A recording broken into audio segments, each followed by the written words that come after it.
گزارش به الفبای لاتینی حکم انقلاب است، چون اینجا نخبه های تاجیک نمیخواستن. غالبا خود استاد عینی بودن اینجا.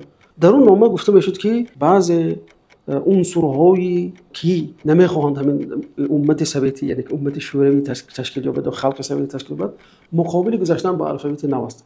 میگه برنده مجلس همون تتر بود، میگم که وقتی گفت کی مقابلش کی گام نزد، همه سکوت کردن. گفت سکوت علامت رضا است. اصلا نپرسید که کی طرفدار. که خود استاد عینی مثلا یکی از ملا بودن، مثلا ملا عینی یا عینی سمرقندی بودیم. استاد چگونه الفبای ما از الفبای نیاگان به الفبای لاتینی و کریلی گذشت؟ ببینید یعنی که یک چند عامل دارد، یک عامل نیست. مثلا این چیز گذشتن به این چیز باید که همون زمان مثلا این اصلا به صورت به همون تاثیر سیاست بود.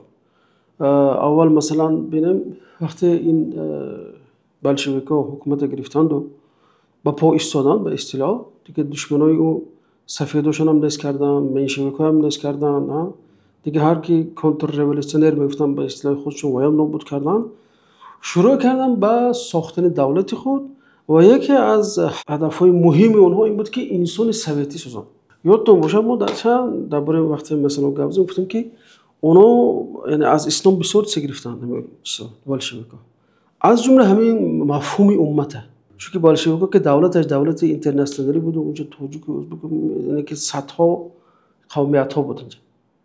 اینا باید چقدر اداره میکرد؟ باید یک انسان سویتی میساخت. یعنی اول پیش از اون که ما درباره این حرف گذاشتن گپ زدیم، باید که درباره انسان سویتی ساختن اونها گپ زدیم که اونا میگفتن که باید انسان سویتی سازیم. انسان سویتی باید که میگم که مشخصات داشته باشد. از جمله همین است که باید که الفبet یگانه شود، که مردم توانند به یک، یعنی که همدیگرش به همدیگرش نزدیک شود به اصطلاح. لیکن متاسفانه این فقط همین نمود که تغییر الفبا رو متاسفانه فقط بالای قومیت‌های مسلمان جاری کرد. چه می‌بینیم چه خشته. لیکن ببینیم اگر مثلا اول شده این موج تغییر الفبا از ترکیه شد. ترکیه از این حروف چیز عربی به وای گذاشت، به لاتینی گذاشت. بعد اینا دیده بعضی دولت‌های ترک نژاد مثلا مثل آذربایجان و دیگر این ازبکستان اونا گفتن که ما اونم به همین الفبet بگذاریم. اون وقت میگن که لاهوتی هم وقتی که اولی بار اینا چی کردن، لاهوتی هم برآمد گفت که آخه سال 22 این دولت‌های ترکی زبان مصلحت کردن که ما به الفبet لاتینی بگذاریم. ما هم دولت‌های فارسی زبان گفتم اون وقت تاجیکستان و ایران و افغانستان گفتن باید کنگره تشکیل کنیم که اونجا مصلحت کنیم که برای اینکه علاقه ما کنده نشود، گسسته نشود، باید چی افغانستان، ایران و یا همگی به لاتینی میگذاریم یا همگی به فارسی میستیم به همین چیز. ازبکستان تز گذشت به حرف لاتینی. تاجیکستان خیلی گفتم دولت خودمختار در هیئت ازبکستان بود، لیکن همین مسئله کشال نکرد، چون اینجا نخبه های تاجیک نمیخواستن. غالبا خود استاد عینی بودن اینجا، خدا رحمت کنه، منظم و کی حمدی، اینا یعنی که اون زمان ستون‌های ادبیات تاجیک، ستون‌های که همون چیزی که ملت تاجیک تشکل میده، اینا راضیگی نمیدادن به این چیز. اینا به وقت شکوری میبینیم، خدا رحمت کنه، پسر آخرین قاضی بخارا میگن که در بخارا یعنی که اون زمان یک نامه از مسکو اومد. میگه نامه از مسکو اومد سال 1928. در اون نامه گفته میشد که بعض عنصرهای که نمیخواهند همین امت سویتی، یعنی که امت شوروی تشکیل یابد و خلق سویتی تشکیل یابد، مقابل گذاشتن با الفبet نو است. و اونجا اشاره کردن مبهم، گفتن مویسفیدا. بعدتر معلوم شد که مویسفیدا همین سه نفر استادای بزرگ، استاد عینی خداوند رحمت کنه و منظم و حمدی، اینا میگفتن که ما نباید که از گذشته ما مثلا کنده شیم. لیکن ببینید کمال عینی هم میگن که همین باید نقل میکنن، وقتی گزارش نقل کردن میگن که پدرم برای من نقل کردن که چه خیلی این یعنی که از الف با الف گذاشته. این چیز میگه از مسکو بود. گرچند در داخل بعضی انسانای خود شیرین کنک‌ها بودن، انسانای خود باخته‌های بودن که میگفتن که ما باید که این الفبای دفع کنیم، این الفبا باید چی شود، این الفبای بورژوا است، این فلان است، برای خودشون نصب کردن بودن این انسان. لیکن انسانای عاقل، انسانای نخبه‌های اساسی، مثلا نخبه‌های تجربه دیده مثل استاد عینی و اینا زید بودن به این چیز. بعد استاد عینی میگن که ما در اومدیم تالار در اومدیم. در صف اول ما مثلا مستفیدا گفتن به اصطلاح، در صف دوم زیایای جوان نشستگان، خب بعد دیگه آدم‌ها جمع شدگان. در روبرو در اون طاق خونه نوشته شده است که گزارش به الفبای لاتینی حکم انقلاب است. زنده با انقلاب اکتبر، همون انقلاب کمونیست‌ها یعنی بلشویک‌ها، مرگ به دشمنان خلق. این یعنی که یک تهدیدی چی بود؟ تهدیدی به واسطه بود به اصطلاح. یعنی عمده خودشون رو تهدید نکنن، لیکن با شعار تهدید دارن. این اونایی که زید بدن برمی چیز. بعد میگن که 3 نفر در اومد برای مجلس گذراندن. اونا 3 نفر باید پروتکل ترتیب بدن، پروتکل مجلس. بعد میگه هیچ چی نگفت. میگه که دستش چی داشت؟ میگه کتاب گذاشت و گفت که مسئله ایران حل شد. یعنی خاص اینجا همون ویا فریب یا تاجیک گویا که ایران گویا که با چیزی لاتینی گذاشت. چون اساسی بهانه‌ای که مثلا این زیایی‌های ما اون زمان نمی‌خواستن گذارن، مثلا میگه که ما از فارسی زبان رو باید که کنده شیم، باید که یک خیل حرف شد یا هم فارسی شیم یا هم لاتینی شیم. اینو ما درست گفت ایران حل شد مثلاش. بعد گفت کی مقابل است؟ ببین این اصل در وقتی چیز پرسیدن، وقتی پرسش میشود یک چیز مثلا با آوازدهی میمونن، میگن که کی طرفدار، کی مقابل، کی بی‌طرف. میخواد این گفت کی مقابل است، یعنی با همین که مردم یک ترور فکری کرد، ترس اون تموم که زال نشستن، همه سکوت میگن. استاد عینی به پسرشون ناکر است. تا تو میگه که ما همین کنگره نشسته عکسش دارم، میگن استاد عینی برای پسرشون. بعد میگه برنده مجلس همون تتر بود، میگن که وقتی گفت کی مقابلش کی گام نزد، همه سکوت کردن. گفت سکوت علامت رضا هست. اخلا نپرس که کی طرفدار، سکوت علامت رضا هست. گفت به همین دیگه پروتکل رو نوشت.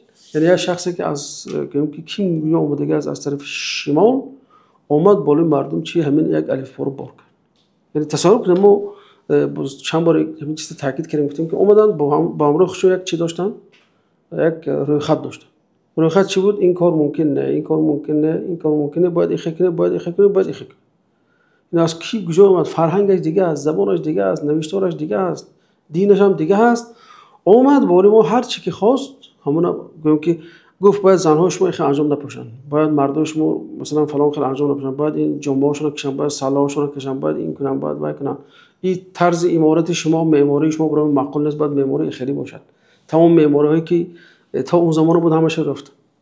یعنی نبود چی بود که نیاسیتیزی بود، یعنی گذشته سیتیزی بود برای اونا که می‌خواستن هر چی که نامش یعنی که پیش از همین بلشویکی باید که محو شود.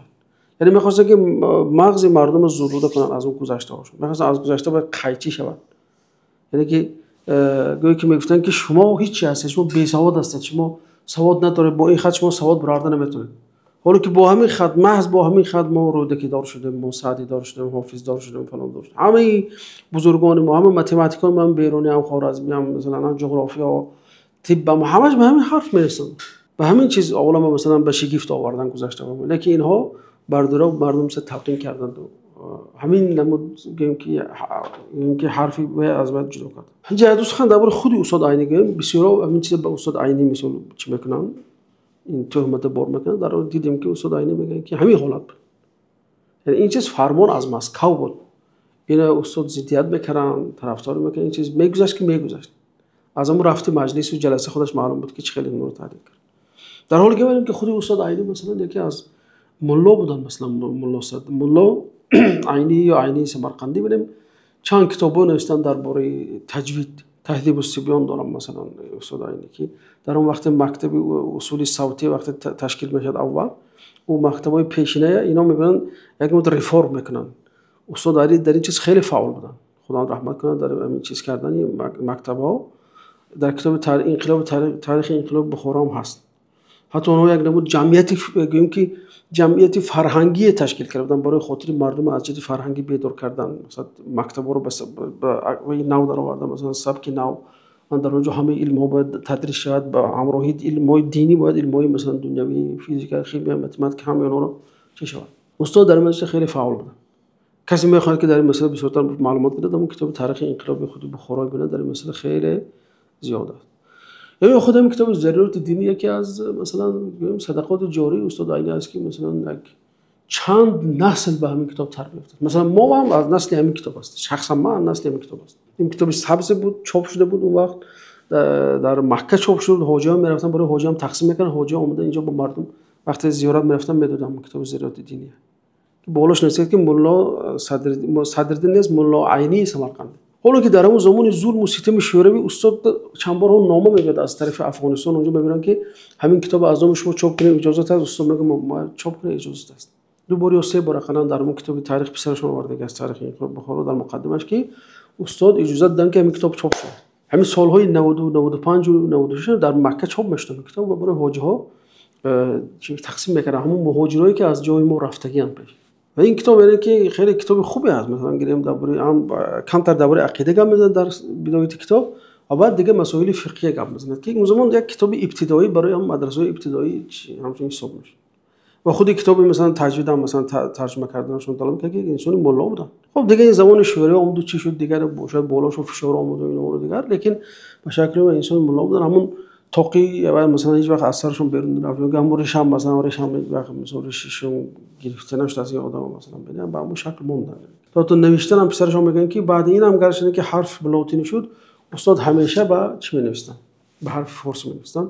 با یه نفر دیگر این قصه‌شون با کریلی برمیگردن بعد. برای خیلی شخصیت‌های باغ دادن البته باید به کتاباتشون مراجعت کرد به هم نشیناشون مراجعت کرد مثلا کتابایی که بعد نوشتن درباره استاد همینو بعد یک جای گرفته بعد خیلی چیز برات فکر برات به اندیشه اومدن ممکن است به فکر معین اومدن ممکن است لیکن طبق آوازها یا اون کسی به اون چیز متهم کردن این یعنی که خصلت انسان مسلمان نیست. در یک اون کتاب استاد من ندیدم که استاد عینی مثلا یگون از اصل دین مسخره کرده باشه یا خود دین مسخره یا خود پیغمبر نیست باشه. درست است بعضی ملاهایی که خطا کردن ملاهای مثلا تنقید کردن مثلا کتابی که مثلا مکتب کهنه مثلا ببین در مکتب کهنه چه تصویر افتاده در قد همون شکل استاد هم خیلی چیز گرفته بودن لیکن استاد ولی این بلشویکان اومده الکی در فکری چی بودن تغییری همین اسلوب درس دادن و تغییری مکتب بودن بعد همون همراه هم جدیدا در ساختن چی بود چه اصول صوتیه مکتب اصول صوتیه مثلا سهم گذاری کردن برای چی میدونن که این نمود تدریس یعنی که چی است یعنی که هیچ به درد نمیخوره برای ما حرکت کردن که مکتب‌ها یک مکتب‌های مدرن شود یعنی که یک نمود دیگرگونی شود که تو اینکه طلبه باید اسلوب تیزتر پیش رود بنابراین در جای نیست که استاد یک اون شعار دین تنقید کرده باشن یا اینکه خود اسلام با مسخره کشیده فقط همون بعضی ملاهایی که اون زمان بودن تو خطاکار بودن یا شاید اون چی کردن اونا رو گبز دیگه هم در همون اثراشون در پویستاشون چون لیکن در اسلام اون چی ندیدم من مثلا اون چیزی که من خوندم چند کتابشون ندیدم در حالی که بعضی بعد اومدن بدتر اومدن دیگه اسلام مسخره کردن پیغمبر هم مسخره کردن بعضی ها بنام مثلا چیزا نامشون شرط نیست لیکن استاد از این نمودا نبودن یعنی ببینید فرمان از مسکو اومده است نه اینکه این خود تشبوسی مثلا زیایی و نخبه های تاجیک باشه یک دلیل دیگری که این فرمان از مسکو است ببینید خودم خاص بالای مثلا مردم های مسلمان خلقیت های مسلمان ببینید گرجستان به همون حروف خودش موند ارمنستان به حروف خودش موند بدتر مثلا گیریم جمهوری نزد بالتیک هم سالهای چیل هم که در اومده باشند لیکن به همون حرفای خودشون موندن مثلا تا کریلی هم قبول نکردن اونا نه تنها مثلا این گرجی ها به لاتین نگذاشتن بلکه کریلی هم قبول نکرد یعنی که همون یعنی که آرمانی که داشتن که خلق سویتی می ساختن نتونستن ساخت چون این خلقیت ها تونستن که همون حروفات خودشون حفظ کنن برعکس خلقیت های مسلمان که بالای اینا این چیز تحمیل شد شما خواهید نخواهید باید که چی کنید باید به همین حرف ناگزیر بلاتین میگذارید